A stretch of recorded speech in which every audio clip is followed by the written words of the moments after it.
For the last 10 years, since he returned to his hometown, Emilio has worked as a forest ranger. Though he was over 60, he was strong, agile, and healthy, thanks to his life in the fresh air.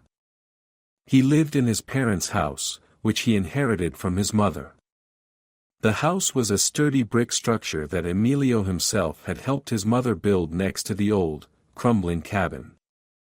He provided the money, hired a crew, and supervised the entire process while on long-term leave from his job.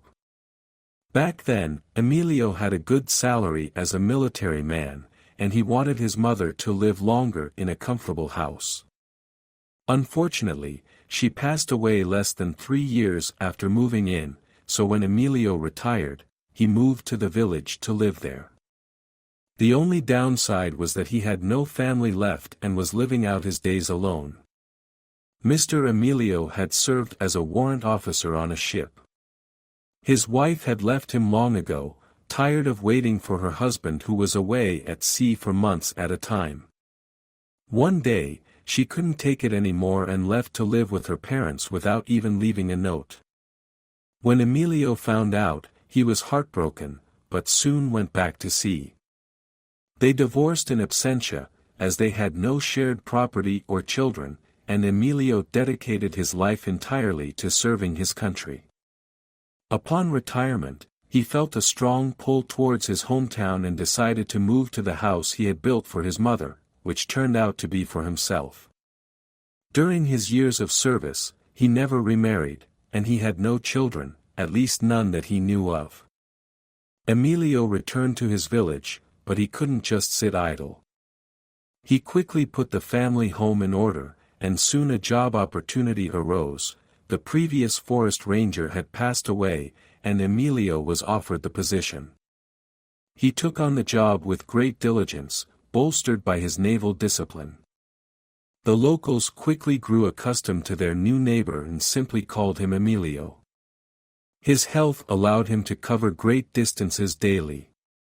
Having been taught from a young age how to behave in the forest, he was a skilled marksman, fearless, and principled. Despite his age, Emilio diligently protected the forest, and poachers feared him. He caught many with illegal game, fined some, and even jailed others. He was exactly what was needed for the job. The forest ranger's most loyal friend was a wolf named Mario. One day, Emilio found a wolf cub in the forest with an injured paw. He nursed the cub back to health, and the animal's eyes reflected deep gratitude and sorrow. The old soldier took pity on the cub and kept him. Now, Mario accompanied Emilio on his patrols, helping him protect the forest.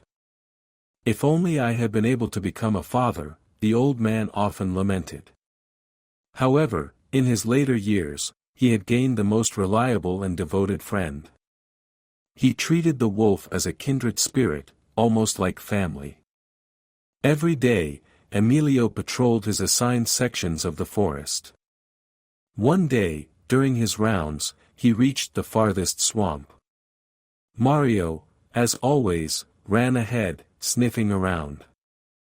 After a while, the wolf suddenly appeared on the forest path, looking at Emilio with pleading eyes.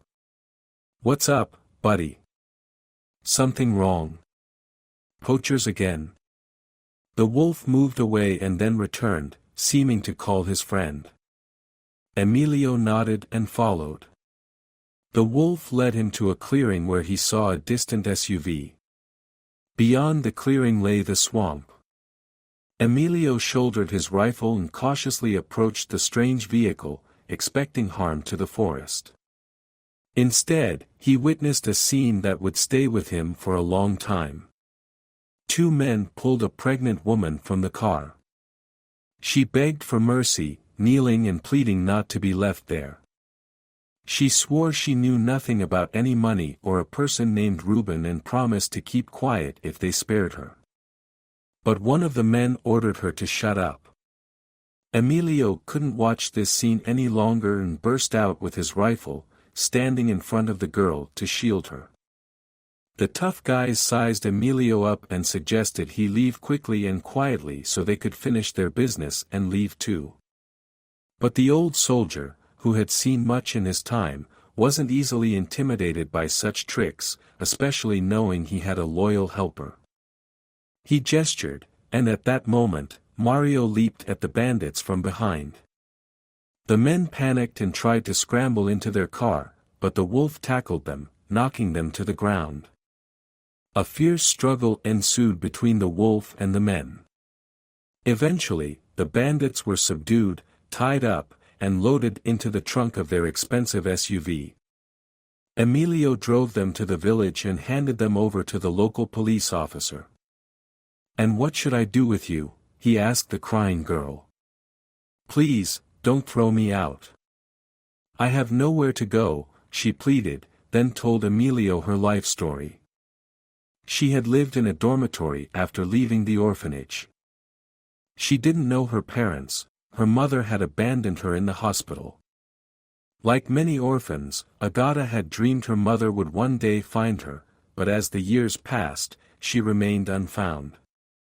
"Well, so be it," she thought bitterly, "I'll live without her." She grew up early and realized she was blessed with a striking appearance and a shapely figure. Early on, she understood that men found her attractive and allowed them to love her, making a big mistake. She had no one to guide her, so she learned everything on her own. While in college, she always had many admirers, impressing men with her boundless energy and cheerful disposition. She learned to laugh even when she had a lump in her throat and wanted to cry, striving to make every day vibrant. One night in a bar, she fell in with a group of tough guys in tracksuits, starting a romance with one of them named Ruben.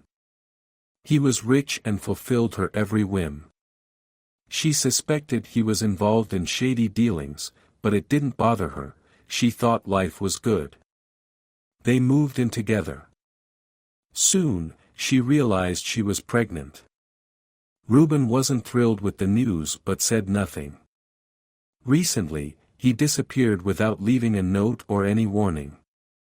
She later found out he had run off with a large sum of money from his associates, who said it was their communal stash. They threatened to kill her if she didn't reveal where Ruben and the money were. They didn't believe she knew nothing and brought her to the swamp to kill her. If it hadn't been for Mr. Emilio and his wolf, she would have been dead. "I can offer you my home, dear. It has 5 rooms, and I only live in one, so there's plenty of space for you and your baby." A few months later, little Adrian was born. Agata vowed that her son would never have a childhood like hers. He would have a mother, a grandfather, even a wolf, and the happiest life possible.